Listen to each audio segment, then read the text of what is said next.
How has the insurgence of streaming services affected the way we as listeners consume music?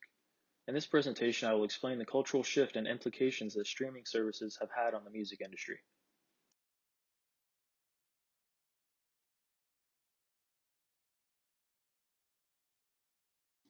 More specifically, services like Spotify, Apple Music, YouTube or YouTube Red, and others.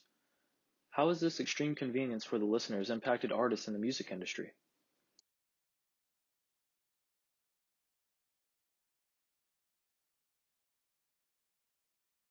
Before we delve into the effects, let's examine how life was before the streaming services.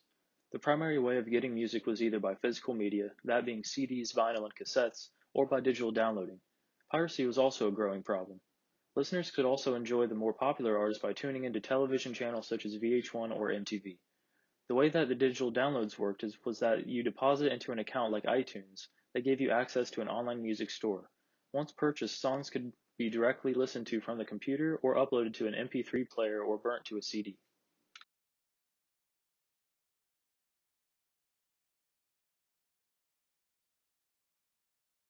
How did streaming change it all? At the forefront, streaming allowed users unlimited access to a huge variety of music instantly with a subscription. No more buying individual songs or albums. Streaming also relies on the user's internet connection to directly listen to the music via the internet instead of downloading from the internet. This allowed users to retain free space on their computer and did away with waiting for downloads, should your internet speed be capable of streaming. Streaming is not without downsides, however. Royalties for artists plummeted. For example, one play on a monetized music video on YouTube is equal to 3/10,000ths of a cent in terms of royalty payment to the artist. That is the biggest impact felt by artists of all sizes.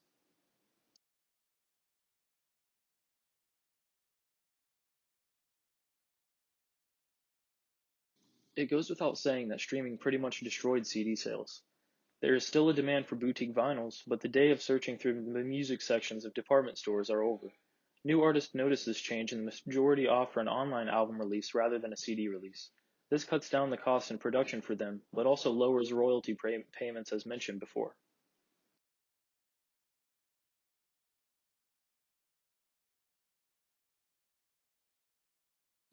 There is evidence of streaming services affecting whole business chains as well.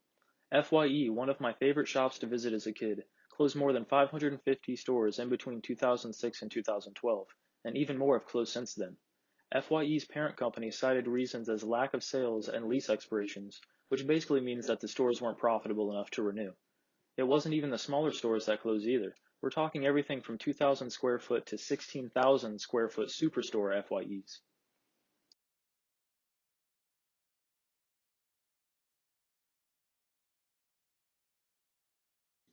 With streaming came a huge change in online culture. Before, listeners were limited to being teased with new albums by the artist releasing one or two singles. That was the norm. Now that streaming has emerged, many artists rely on a single to keep them relevant throughout the year. Artists no longer have to have a huge amount of capital to have a worldwide release. They can just upload it to their SoundCloud or YouTube accounts. The biggest change to listening culture was taking away the excitement of finally finding an album that you had been searching for every store you went to. There is still excitement about downloading an album that was just released from the comfort of home, but that pales in comparison to rushing to the store to get your hands on one. It was common for me and my friends to get the new albums before each other and have a little competition that way.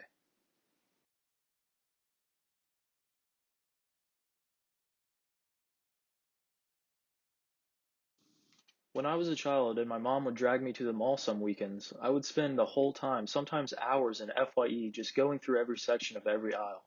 By the time my mom got done with her shopping, my arms would be full of music. I would usually narrow it down to two or three albums that I would leave with, but I would also hide a few others in less popular sections of the store to come back with my friends to get in the next few days.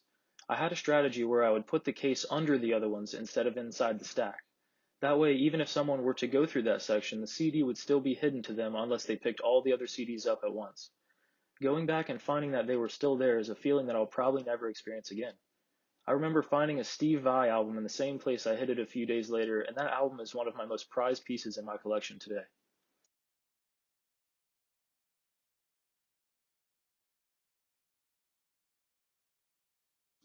Streaming has had a huge cultural impact on music from creating it to listening. It has pushed the industry in a more viral centric direction for artists, but has also made it more accessible to listeners across the globe. With that accessibility comes a loss of royalties for artists, however. Artists with corporate backing can easily adjust with higher marketing budgets and tours, but smaller artists are tasked with finding more creative ways to increase revenue, pointing back at the need to be viral to make it to the top of the industry.